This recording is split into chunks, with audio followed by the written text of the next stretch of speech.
Pendant la bataille d'Afrique du Nord, le général allemand Erwin Rommel, surnommé le rat du désert, guerrier d'instinct, semblait impossible à arrêter. Mais comment obtenait-il ces renseignements? Les Britanniques, eux aussi, avaient leurs secrets, espions, armées fantômes et champs de bataille magiques. L'énigme Rommel est le prochain sujet de Secrets de guerre.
Rommel était le général préféré d'Hitler. En février 1941, il débarqua en Afrique du Nord pour prendre le commandement de l'Afrika Korps. Sa mission était de tirer d'affaire leurs alliés italiens, chassés de leur colonie libyenne par le général britannique Sir Archibald Wavell, qui avait repris la Cyrénaïque, occupé Tobrouk et menaçait alors de bouter les Italiens hors d'Afrique du Nord.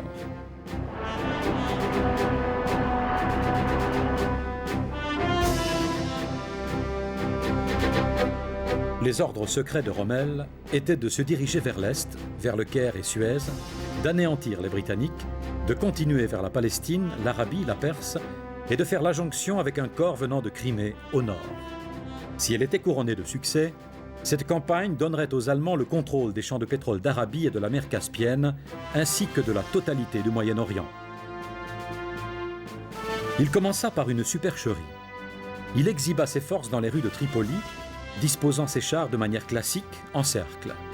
Les panzers passaient encore et encore devant l'estrade, en une démonstration de force massive et exagérée, car cette force disparut par la suite dans le désert.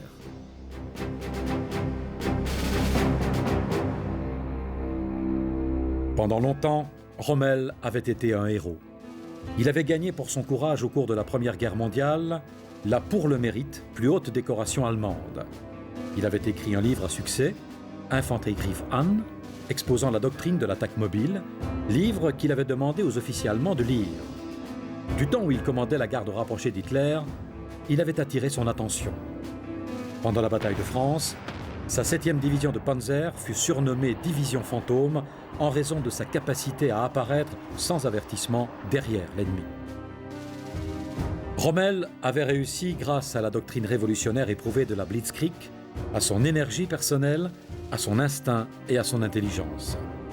Il avait ce que ses troupes appelaient « Fingerspitzgefühl », un certain flair pour le flux et le reflux dans la bataille. C'était un guerrier. Il n'y avait rien d'artistique chez lui. Il était né pour tuer, pour la victoire. Sa tâche était de marcher sur le Caire au titre de nouveau conquérant. Et il y était décidé. L'Afrika Korps, meilleure infanterie au monde, était composée de vétérans. Les panzers, chars à pénétration rapide, soutenus par une infanterie mécanisée, une artillerie moderne et un soutien aérien, avaient précédemment tout balayé en Europe. Rommel avait devant lui un champ de bataille idéal pour ses chars, les immenses déserts d'Afrique du Nord.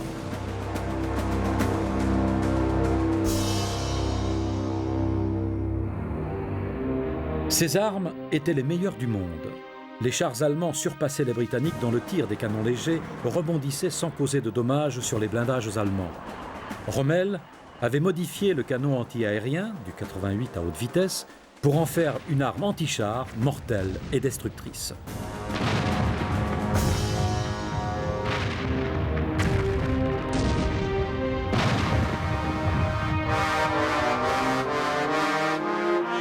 Les forces britanniques étaient éparpillées au bout d'une longue voie d'approvisionnement vers Alexandrie. Rommel avait perçu leur faiblesse et attaqua rapidement, se dirigeant vers Mersamatrou à l'est.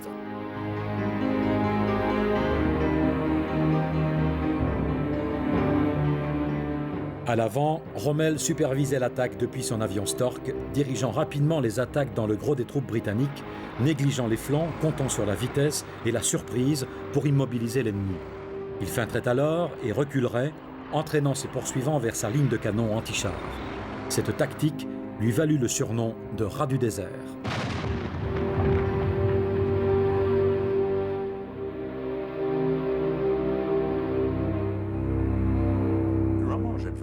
Les avancées de Rommel stupéfiaient les Allemands. Berlin devait souvent le rappeler à l'ordre. Il n'attendait jamais. S'il entrevoyait une chance et avait conscience de la faiblesse des forces britanniques, il la saisissait. Les tactiques et les stratégies de Rommel semblaient relever de la magie. Son aptitude mystérieuse à anticiper la stratégie britannique tenait du miracle. Mais dans cette campagne, il avait une arme secrète. Une arme que ses ennemis retournèrent finalement contre lui, les renseignements qu'il collectait par tous les moyens. Mais les Britanniques avaient eux aussi des armes secrètes.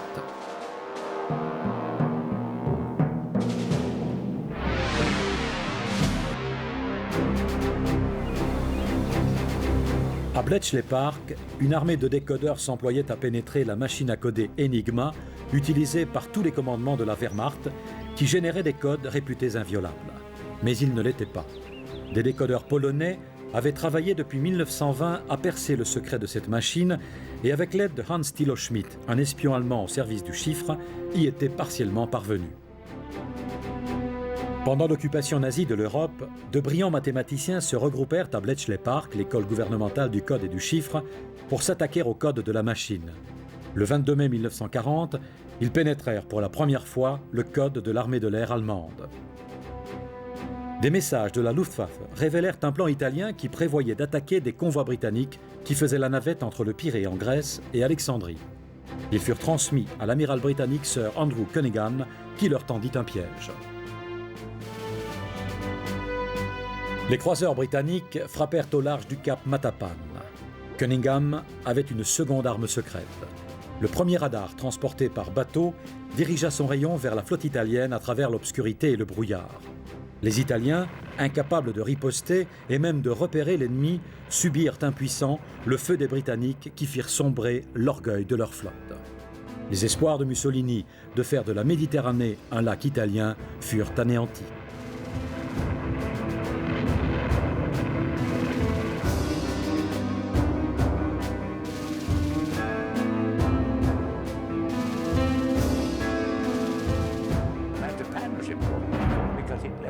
Matapan fut important car la flotte italienne ne fut plus opérationnelle. En mer, les Italiens cédèrent le pas aux Britanniques. Mais sur terre, Rommel reprit l'initiative. En avril, il s'empara de Benghazi, de Bardia, de Solhoum et du défilé vital d'Al-Faya. Tobrouk fut isolé. Les Britanniques étaient sur la défensive. Le code de la Luftwaffe ne leur apprenait rien sur Rommel et ses chars, et ils disposaient de très peu de moyens de défense. Mais si les Allemands avaient un chef rusé comme un renard, les Britanniques, eux, avaient un lion enragé. Winston Churchill a écrit « Les batailles se gagnent par le massacre et la ruse. Plus le général est grand, plus il contribue à la ruse et moins il exige de massacre. Ce qu'il faut à un grand commandant, c'est faire montre d'originalité et de menace pour laisser l'ennemi déconcerté et vaincu. » Les Britanniques adhérèrent à cette idée.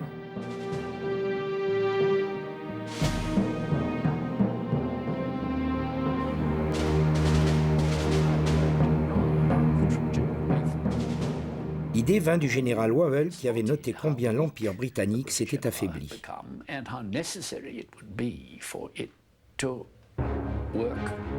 Et combien il lui était devenu nécessaire de tromper l'ennemi pour le persuader qu'il était en fait beaucoup plus fort qu'il n'était.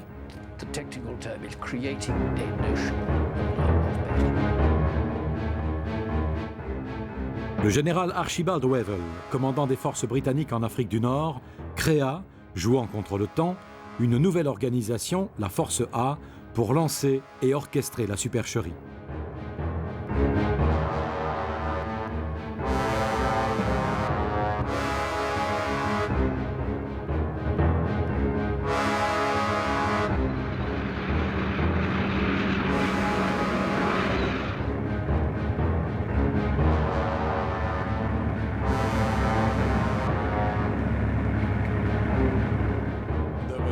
Il y avait à Chypre des quartiers généraux splendides mais fantômes.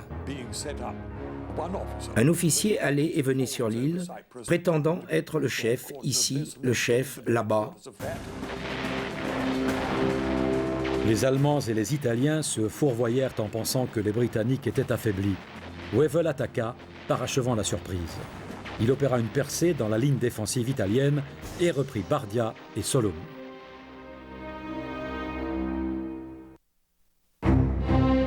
En avril 1941, sous l'incessante attaque des Allemands, les Britanniques furent contraints d'évacuer leurs troupes de Grèce vers la Crète et Alexandrie.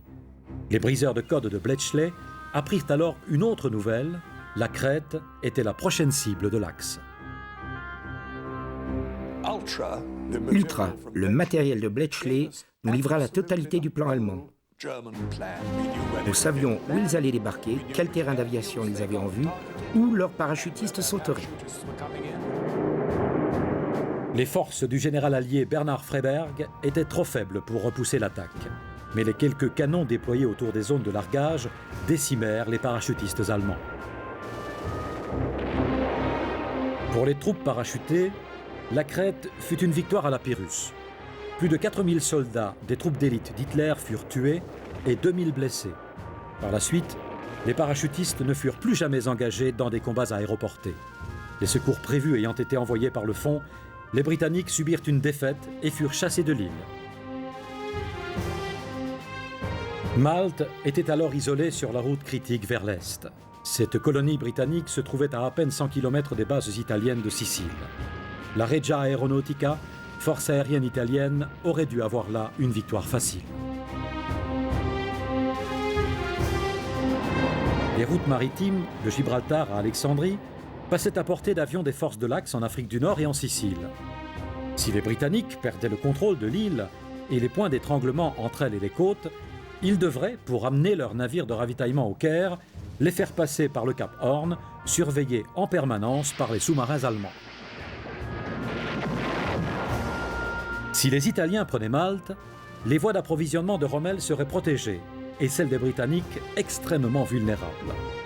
Le destin de Malte dépendait de la Grande-Bretagne qui devait l'approvisionner depuis Gibraltar à l'ouest et Alexandrie à l'est. Les stratèges britanniques considéraient Malte indéfendable et pressèrent Churchill de l'abandonner pour sauver leurs forces. Mais l'amiral Cunningham savait que Malte était une base idéale pour une force de frappe, une sorte de porte-avions insubmersible qui contrôlait la Méditerranée. Nous avions commencé à lire le code C-38 italien et nous détruisions tant de navires de l'Axe qu'ils décidèrent qu'il n'était pas sûr pour Rommel de continuer à avancer tant que Malte ne serait pas détruite.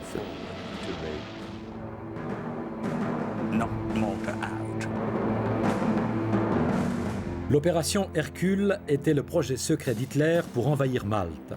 Mais les pertes importantes et inattendues des troupes parachutistes jetèrent le trouble sur les plans allemands et l'impressionnèrent. Les Allemands ignoraient que les Britanniques lisaient leurs messages. Ils ignoraient donc la cause de leurs nombreuses pertes. Ils en vinrent à penser que les assauts parachutistes étaient suicidaires. Ultra décodait leurs messages. Le premier élément qui parvint à Ultra était la prévision d'une invasion. La question était de savoir si elle serait accompagnée de forces parachutistes. Les Allemands abandonnèrent cette idée. L'opération devait être accomplie par des navires italiens avec une couverture aérienne, mais sans parachutistes. Ultra avait affaibli leur résolution. Les Allemands n'arrivaient pas à se décider sur ce qu'ils devaient faire de Malte. La laisser mourir de faim, l'envahir ou la bombarder jusqu'à totale soumission. Göring annonça que l'île serait détruite par des attaques aériennes massives.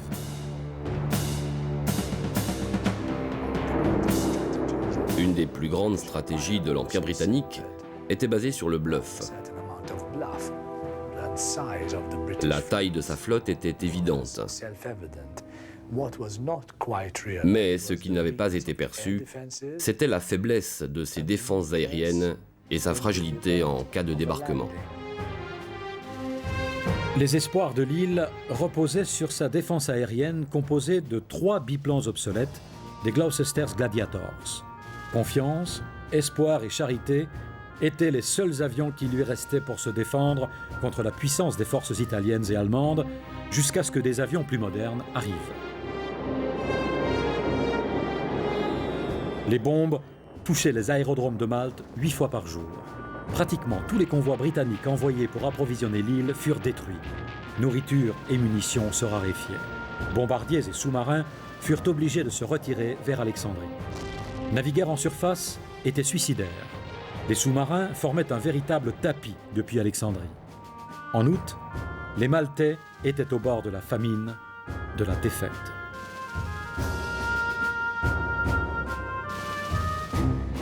Un premier convoi fut envoyé sous le nom de code Piédestal. Attaqué par les sous-marins, les bombardiers en piqué, les torpilles, les mines aériennes et les destroyers, il fut décimé. Le porte-avions Aigle, le croiseur Le Caire et plusieurs navires marchands furent coulés. D'autres croiseurs, destroyers et porte-avions endommagés. Au large de la Sardaigne, les porte-avions escorteurs et les croiseurs firent demi-tour, laissant le convoi seul pour affronter la flotte italienne. Ils n'avaient aucun vrai moyen de se défendre. Le vice-maréchal de l'aviation, Keith Park, basé à Malte, tenta alors un coup de bluff. Incapable de construire une véritable attaque, il envoya 2 bombardiers qui simulèrent la présence de forces aériennes massives.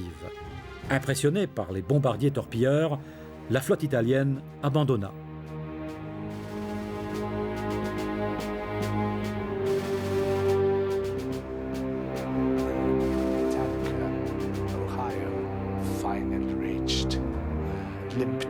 Le pétrolier Ohio atteignit finalement le port après avoir essuyé de forts bombardements et soulagea l'île en lui fournissant 55 000 tonnes de carburant.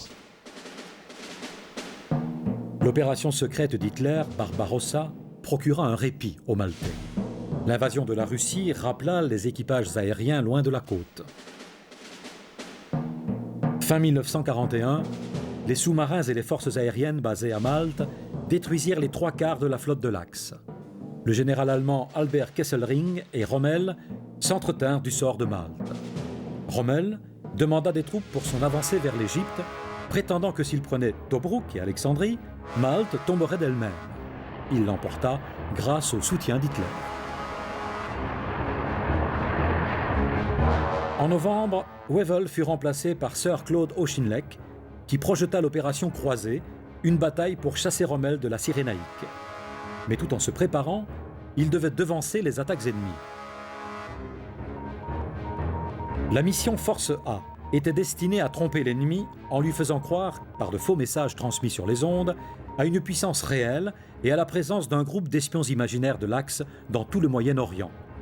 Pendant l'été, la Force A fit des préparatifs d'attaque à 3 reprises et à chaque fois, à la dernière minute, se désista. Pour débusquer le renard du désert, il criait au loup.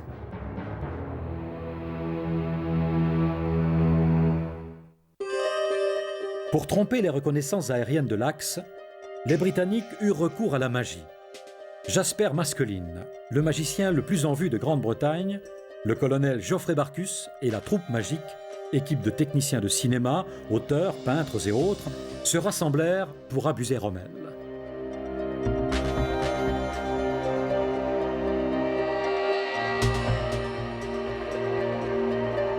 Jasper Maskelyne a dit « Pour moi, la guerre était quelque chose d'étrange et d'inquiétant. Toute mon imagination et ma connaissance se concentraient sur le problème suivant, comment mobiliser au mieux le monde de la magie contre Hitler. Il maîtrisait l'utilisation de la lumière, de l'ombre et de l'illusion. Il savait comment cacher les objets. il avait construit sa vie autour de la tricherie et remplaça sa cape de velours par la lumière. Dans son atelier du désert baptisé « Vallée magique », ses magiciens utilisaient de la toile et du contreplaqué pour fabriquer des faux chars. Vus d'avion, ils avaient l'air vrais. Il trouva même un moyen pour fabriquer des traces de chars crédibles.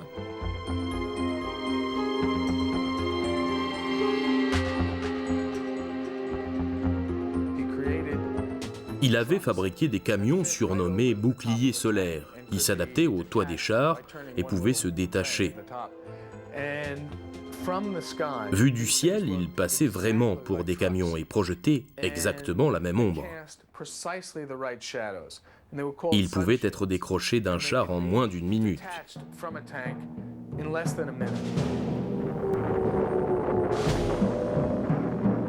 Dans la guerre du désert, le principal problème était le ravitaillement. Les bombardiers de l'Axe pilonnaient Alexandrie. La force A fut appelée à la rescousse. Maskelyne et sa troupe magique entreprirent de défendre le port et décidèrent que le meilleur moyen était de le déplacer. Il prit des photos de la disposition des lumières du port au sol. Il recréa sur la plage, à 4,5 km de là, le plan d'éclairage de l'endroit où les bateaux à grand mât stationnaient dans le port. Il plaça des bâtons lumineux et construisit des bombes qui, vues d'avion, avaient l'air d'exploser. Quand les bombardiers allemands arrivèrent, les hommes de la troupe magique éteignirent le port, allumèrent le feu et mirent en marche leurs explosifs. Les aviateurs allemands voyaient ce qui ressemblait à une attaque. Ils faisaient un tour et lâchaient leurs bombes dans l'eau. Le canal de Suez était la seule voie de transport depuis l'Orient. Il était impossible à camoufler. Aussi, confia-t-on ce travail à Maskelyne. S'il ne pouvait pas cacher le canal de Suez depuis le sol, il devait le faire depuis les airs. Il prit un projecteur, le transforma en lumière stroboscopique, puis le fit tourner. Chaque fois qu'un pilote regardait en bas, il le voyait bouger, ce qui rendait impossible le largage des bombes.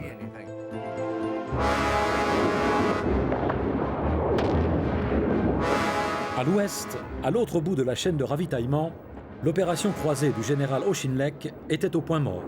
Rommel avait repris l'initiative. Il recommença ses attaques début janvier 1942. Nous avions alors percé Enigma et il était tard, trop tard.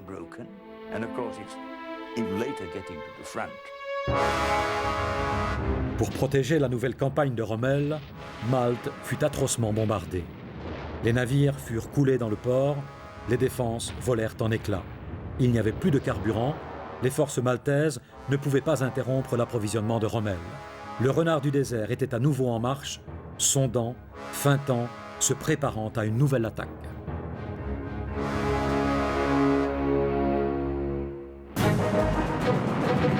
« 1942, Afrique du Nord.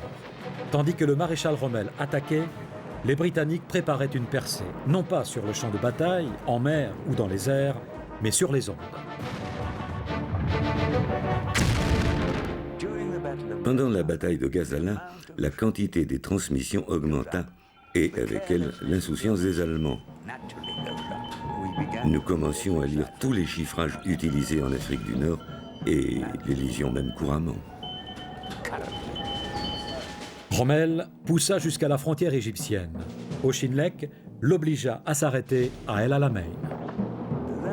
La façon dont Auchinleck se servait d'Enigma, minute après minute, jour après jour, pour bloquer Rommel et l'empêcher de consolider ses positions, était une utilisation brillante des renseignements. Mais en 1942, Rommel, toujours dangereux, était sur le point d'attaquer. Les Britanniques durent le contenir par la supercherie. Leur cible était une section des services de renseignement de la Wehrmacht située dans un bunker souterrain secret caché sous une prairie à Zossen, près de Berlin. C'est de là que les analystes traquaient les forces britanniques. Nous avions fort bien réussi à persuader Rommel que le nombre de nos troupes basées dans le delta était de 50% supérieur à leur nombre réel. Zossen aussi cryptait son trafic de messages grâce à Enigma. Les commandants britanniques lisaient les ordres de Rommel, quelquefois même avant lui. Mais les décryptages d'Ultra les inquiétaient. Rommel semblait avoir une connaissance surnaturelle des dispositions, des forces et des intentions britanniques. Il était tout simplement l'homme qui en savait trop.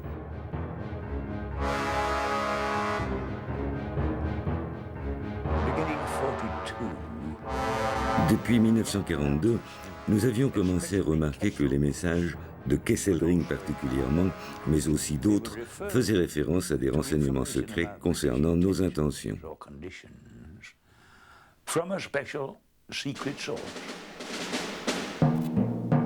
Le colonel Frank Fellers, attaché militaire américain au Caire, faisait le tour des positions britanniques dans le désert.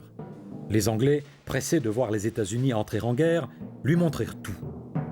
Fellers envoya des messages détaillés aux États-Unis depuis le bureau du télégraphe du Caire, utilisant le code noir diplomatique américain, supposé absolument sûr. Il ne l'était pas. Nos services de sécurité à Londres firent le rapprochement avec les discussions que les forces basées au Moyen-Orient menaient avec l'attaché militaire américain et comprirent que la fuite se trouvait là-bas. Le code noir avait été volé par les services secrets italiens dans le coffre de l'ambassade des États-Unis à Rome. Rommel lisait donc le courrier des Alliés. Et pire encore, son service d'interception radio, dirigé par le capitaine Alfred Seebohm, contrôlait le trafic radio des Britanniques.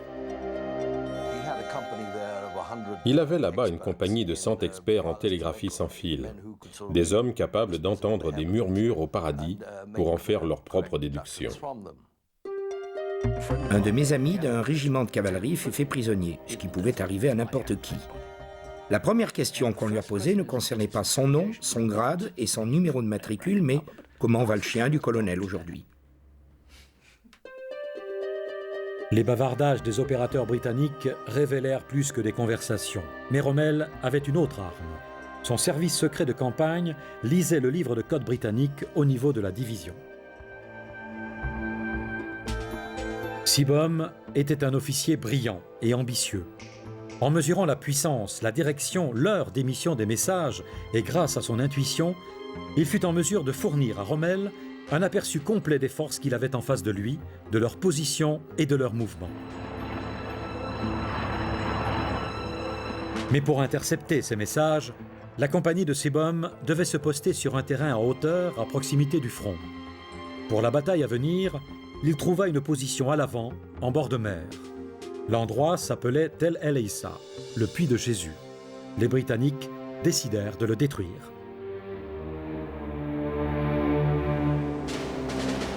Le 10 juillet, les hommes d'un bataillon australien conduit par le colonel Hammer enveloppèrent leurs bottes dans des toiles de jute pour procéder à un assaut nocturne silencieux.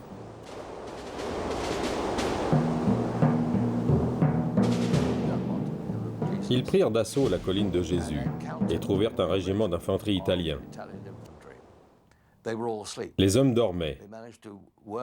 Ils se faufilèrent parmi eux et prirent Seebohm par surprise.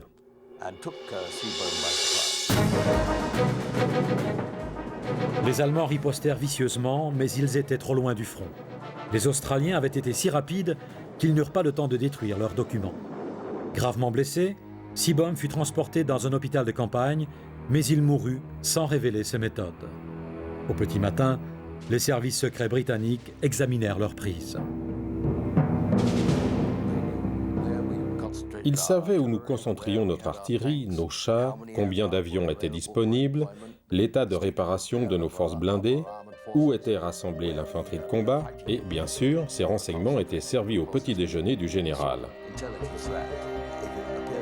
Difficile pour lui, dans ces conditions, de perdre une bataille.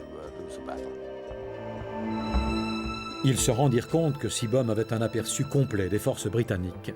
Mais il était mort et sa compagnie détruite. Rommel subissait là une grande perte. Les murmures du paradis s'étaient tus. Il était pratiquement aveugle. Privé de sa principale source de renseignements, Rommel n'entendait plus ce que les Britanniques voulaient bien qu'il entende. Ils se rendirent compte qu'ils pourraient utiliser ce qu'ils avaient appris grâce à leurs interceptions de la radio allemande pour préparer une grande supercherie.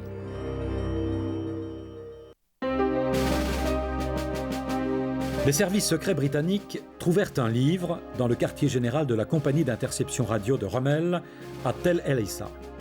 C'était un roman à succès de Daphné du Maurier, Rebecca.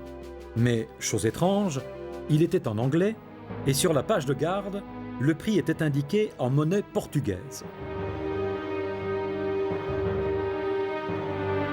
Lisbonne, capitale du Portugal, pays neutre, était un nid d'espions. Les services secrets britanniques se rendirent à la librairie. Le livre était bien disponible en anglais et avait été vendu à 12 exemplaires à l'ambassade d'Allemagne. Pourquoi les Allemands avaient-ils eu besoin de 12 exemplaires d'un livre en anglais?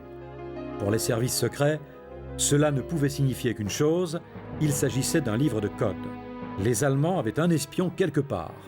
Le fait que le livre soit en anglais signifiait que là où il se trouvait, il aurait éveillé des soupçons s'il avait été en allemand. Les Allemands avaient donc un espion parmi les Anglais. Mais où? Un explorateur allemand, descendu loin dans le sud du désert, dans les pires conditions, affrontant chaleur intense et manque d'eau, parvint au Nil, le plus beau spectacle du monde. Puis remonta vers le Caire. Son but était d'établir un avant-poste d'espionnage pour Rommel.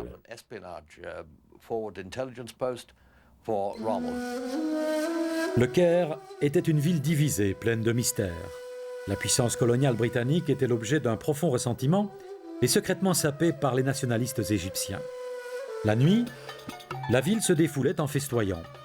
La célèbre danseuse du ventre, Hekmet Fahmy, faisait son numéro au Kit Kat Café et vivait dans une maison sur le Nil. Elle était nationaliste et quand elle entendait parler de quelque chose qui pouvait affaiblir les Britanniques, elle le transmettait aux officiers nationalistes. En tant que vedette du Caire, Fahmy en entendait beaucoup. Au club, elle fit la connaissance d'un gentleman dépensier du nom de Epler, dont les livres anglaises provenaient des faussaires SS.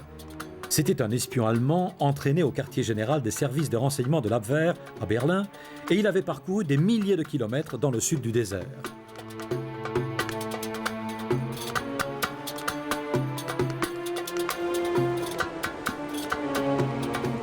Fahmy voulait réduire la mainmise britannique sur son pays et les Allemands l'y aidèrent.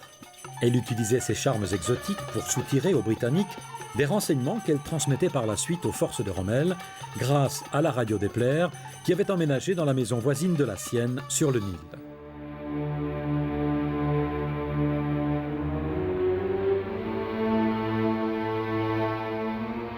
Habillé en officier britannique, Epler fréquentait le Shepherd's, un club équestre et d'autres lieux de rencontre, écoutant, payant à boire avec des faux billets. Mais suite à la destruction de la compagnie d'interception de Rommel, les Britanniques connaissaient l'existence d'un espion au Caire et surveillaient les faux billets. Entre-temps, Fahmy attirait les officiers solitaires par ses exhibitions au Kit Kat Club. Un major anglais, plutôt faible, s'était lié d'amitié avec elle, au point qu'on le voyait souvent lui rendre visite dans sa maison sur le Nil. La beauté de Fahmy attirait de nombreux hommes, parmi lesquels un major du quartier général britannique, à qui elle soutirait des renseignements qu'Epler transmettait. Une note de bar, réglée avec des faux billets, alerta les hommes du contre-espionnage britannique. Ils se précipitèrent chez Epler, mais il avait disparu. Ils trouvèrent des documents, un livre et la radio, mais aucun moyen de percer le code. Au quartier général, le livre s'ouvrit, en tombant, à la même page que celui trouvé dans le poste de Sibonne. Ils avaient trouvé la clé du code Rebecca. L'œuvre de Daphné du Maurier servait de livre de code.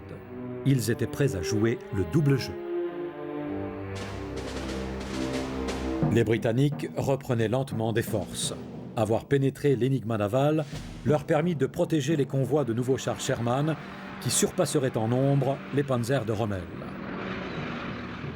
En août 1942, Churchill remplaça Auchinleck par le général Sir Harold Alexander et plaça le général Bernard Montgomery à la tête de la 8e armée. Il informa celui-ci des interceptions grâce à Ultra des messages de Rommel à Kesselring à Rome. El Alamein était une ligne de défense naturelle bordée au nord par la Méditerranée et au sud par la dépression de Qattara, infranchissable par les chars, un point d'étranglement de 65 km de large qui, s'il était forcé, ouvrirait la route vers le Caire. Le point stratégique était une série de crêtes dont la principale était Alam Alpha. Quand il arriva dans le désert, Monty s'était familiarisé avec Ultra, qui indiquait que Rommel reconstruisait ses forces et s'apprêtait à lancer une attaque majeure. Ultra ne lui dit pas d'où viendrait l'assaut. La tactique de l'ennemi fut donc laissée à son appréciation.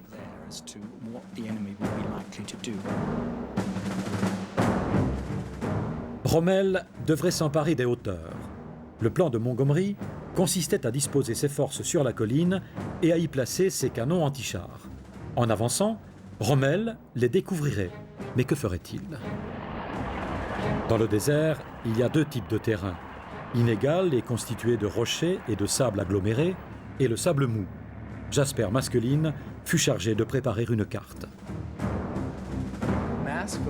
Maskelyne confectionna une carte qui ressemblait à une vieille carte usagée, tachée de café et déchirée. Cette carte, qui décrivait le terrain avant Alam Alpha comme difficile, pouvait passer pour vieille et authentique, mais il fallait encore la faire parvenir entre les mains des Allemands. Le général Sir Edmund Allenby avait joué pendant la Première Guerre mondiale le même genre de tour aux Turcs. Il avait laissé traîner un faux plan d'attaque dans une mallette d'officier, égaré volontairement, et conquis ainsi Gaza. Il fallait essayer le même subterfuge en se servant du malheureux major qui avait succombé au charme de la danseuse du ventre, Hekmet Fahmy. On ne sait toujours pas exactement si le major s'est sacrifié ou s'il a été trompé par les services secrets britanniques.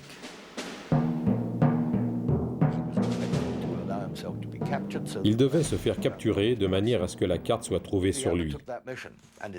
S'il acceptait la mission et la réussissait, il serait lavé de ses fautes. Des observateurs allemands virent une voiture blindée s'avancer vers eux à travers un champ de mines. Quelques instants plus tard, une terrible explosion retentit.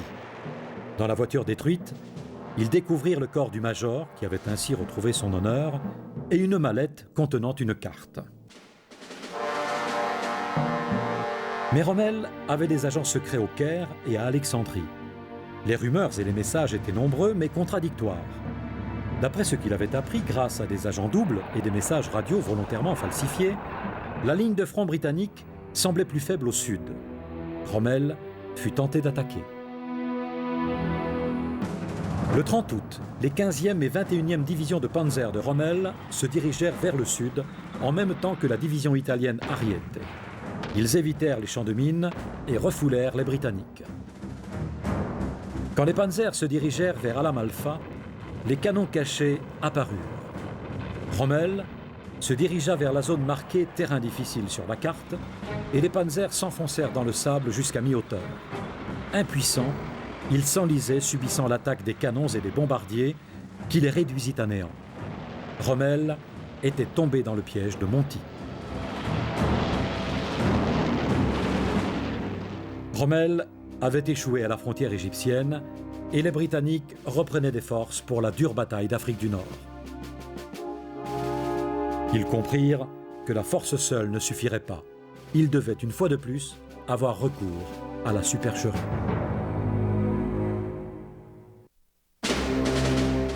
En octobre 1942, le général Rommel affronta les forces britanniques à El Alamein. Face à l'ennemi, son armée semblait plus forte que jamais. Mais il avait commis une erreur fatale à Malte et était sur le point de perdre la bataille de la Méditerranée.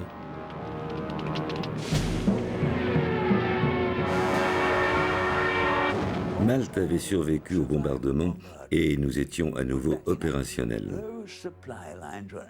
Les voies de ravitaillement avaient été dévastées. 48 navires avaient été coulés, notamment des pétroliers et des bateaux transportant pour la plupart des munitions, ce qui avait perdu complètement Rommel. Il ne pouvait plus déplacer ses forces. Privé de carburant, de munitions et de nourriture, Rommel voyait les Britanniques se préparer à l'attaque. Il les attendait au nord et avait créé un immense champ de mines appelé Jardin du Diable, comptant plus de 500 000 mines et des canons antichars. L'armée, en plein assaut, serait piégée et les panzers de réserve la détruiraient. Les Britanniques comprirent qu'ils devaient maintenir leurs forces en place pendant 48 heures en attendant que le génie libère le chemin. L'opération Bertram fut un véritable tour de passe-passe, une tromperie à la fois sur le temps et le lieu. Il fallait convaincre Rommel que l'attaque principale viendrait par le sud et qu'elle se produirait après une diversion par le nord. Pour ce faire, les Alliés avaient besoin de dissimuler leurs forces. Un des aides de Montgomery fit appel à la force A. Vous devez cacher 150 000 hommes, 1000 canons et 1000 chars sur une plaine aussi plate qu'un plateau de billard. Les Allemands qui surveillent chaque mouvement, écoutent chaque bruit et suivent chaque trace ne doivent pas s'en apercevoir. C'est impossible, pourtant vous devez le faire.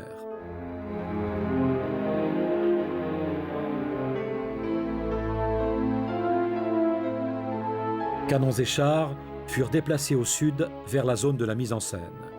Un ancien réseau de tranchées fut rempli de bidons de pétrole. Des reconnaissances aériennes confirmèrent que les réserves étaient invisibles. Les tranchées avaient le même aspect que précédemment. Le carburant nécessaire à l'attaque avait été caché à proximité du champ de bataille. Ils avaient posé des rails au sud hors d'atteinte du passage des chars. Ils disposaient des jerrycans chaque jour et les déplaçaient le lendemain. La troupe des magiciens construisit des faux canons à l'aide de poteaux télégraphiques. Grâce aux reconnaissances aériennes, les Allemands surent qu'il s'agissait de faux.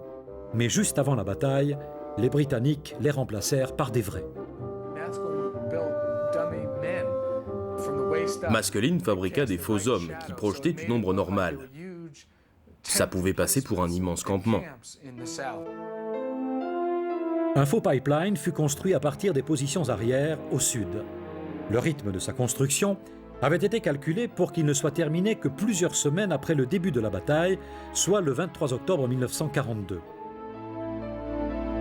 Les Allemands savaient que les Britanniques ne pourraient pas bouger tant que la voie ferrée et le pipeline n'étaient pas terminés, car c'était le seul accès pour le ravitaillement. Ils exerçaient une surveillance quotidienne. Camions et moyens de transport furent déplacés vers le nord.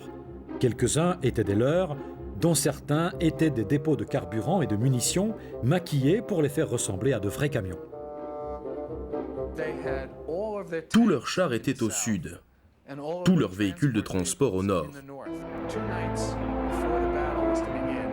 2 nuits avant le début de la bataille, ils déplacèrent les chars et les remplacèrent par des leurs.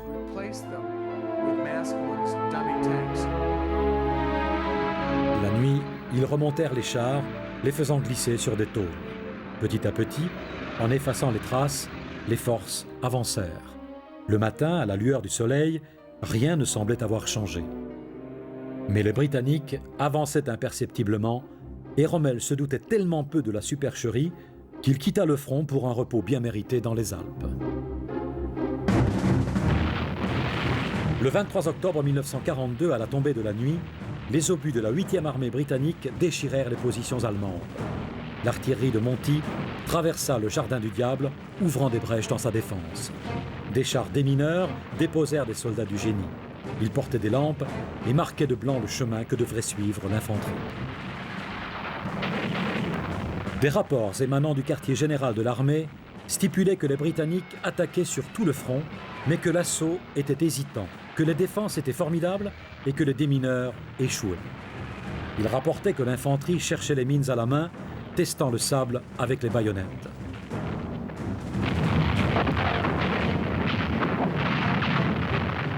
Les Allemands retenaient leurs forces de réserve. Mais soudain, un autre front s'ouvrit au bord de la mer. Les Britanniques avaient déclenché un débarquement amphibie. Le tonnerre des canons de la marine et les bombes, le bruit des chaînes d'encre, l'odeur du carburant annonçaient une attaque massive. Et au large, un épais écran de fumée masquait les forces. La 90e division d'infanterie légère allemande et la Luftwaffe quittèrent le front pour la plage. Quand l'infanterie arriva, les avions allemands lâchèrent des tonnes de bombes dans la fumée. Et quand celle-ci disparut, la force d'invasion tout entière s'était évanouie à l'exception de quelques barges inoffensives. L'équipe des magiciens avait encore frappé et le débarquement imaginaire britannique était parti en fumée. Le 24 octobre, un convoi essentiel de 5 navires transportant des fournitures vitales pour Rommel quitta Naples. La marine britannique voulait les couler tous au risque de se dévoiler. La règle voulait en effet qu'aucun navire ne soit coulé sans avoir été préalablement repéré par l'aviation et sans que les Allemands n'aient vu l'avion qui avait découvert leur position. Le temps manquait et faire couler les 5 navires aurait éveillé des soupçons. Leur présence posait problème, mais la préservation d'Ultra encore plus. La décision revenait à Churchill, le grand tricheur hésitait. Puis un message parvint au quartier général du Caire et de Malte, coulez-les. Un par un, les navires furent repérés et coulés. Le dernier était déjà en vue de la côte. Les Allemands ne manqueraient pas de s'en apercevoir.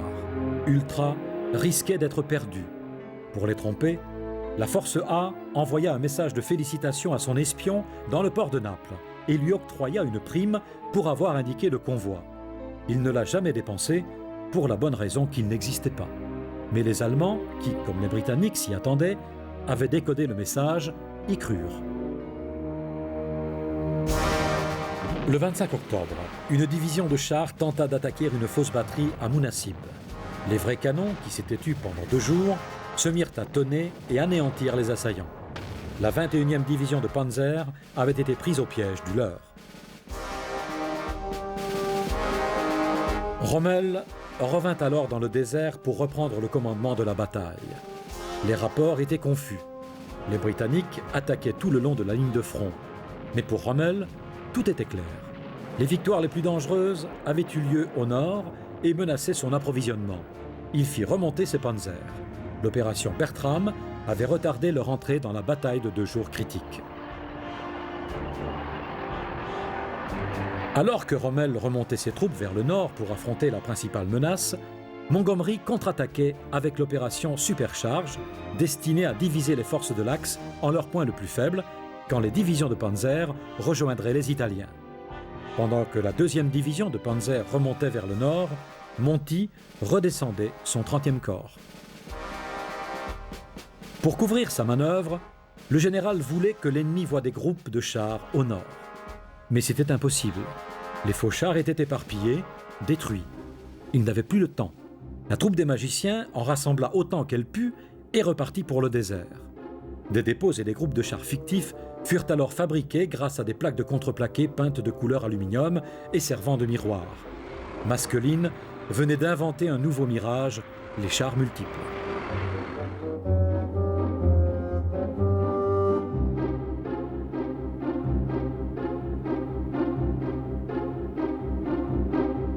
La bataille d'El Alamein était gagnée et la marche de Rommel vers le Caire définitivement stoppée. Il continua à se battre, retardant sa retraite et infligeant des pertes, mais la menace allemande sur le Moyen-Orient était écartée. Les services secrets qui avaient aidé à la création du mythe du renard du désert avaient causé sa perte. Ce qui contrecarra Rommel fut précisément ce qui lui avait donné des avantages nets au départ, les services de renseignement. Rommel se retourna finalement contre Hitler et fut impliqué dans la tentative d'assassinat du Führer le 20 juillet 1944. À la chute du Reich, il fut contraint de se suicider. Alors que les Britanniques affrontaient seuls les nazis, les messages décryptés d'Enigma et les interceptions du service Y furent utilisés en même temps que les opérations de la force A. Cette campagne de supercherie fut l'arme secrète d'Ultra. La force A de Wavell utilisa nombre de ces mêmes stratagèmes dans l'opération Fortitude, la supercherie du jour J et dans d'autres opérations secrètes pendant la guerre. Les Maltais reçurent pour leur courage et leur dévouement la croix de Saint-Georges. Plus tard, le général Kesselring dit « Malte était le rocher sur lequel reposaient les espoirs de l'Axe en Méditerranée ». Après la guerre, Jasper Maskelyne se retira de la scène mais ne renonça pas à la magie. Il déménagea au Kenya et aida les forces de police contre la rébellion Momo, inventant de nouveaux leurres. L'espion allemand Epler revint en Europe où il devint un riche homme d'affaires. Hekmet Fahmy fut considérée par ses concitoyens comme une héroïne de la rébellion nationaliste. Elle vécut au Caire dans le luxe et l'honneur et mourut de mort naturelle.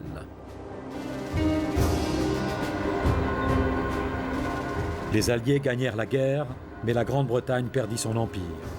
Gamal Abdel Nasser et Anwar el-Sadat, deux officiers nationalistes égyptiens, devinrent les chefs d'une Égypte indépendante. La guerre, qui vit la défaite de la plus grande menace du XXe siècle sur la civilisation, marqua également le début de la fin du colonialisme et le début d'un nouvel ordre mondial composé d'États indépendants modernes.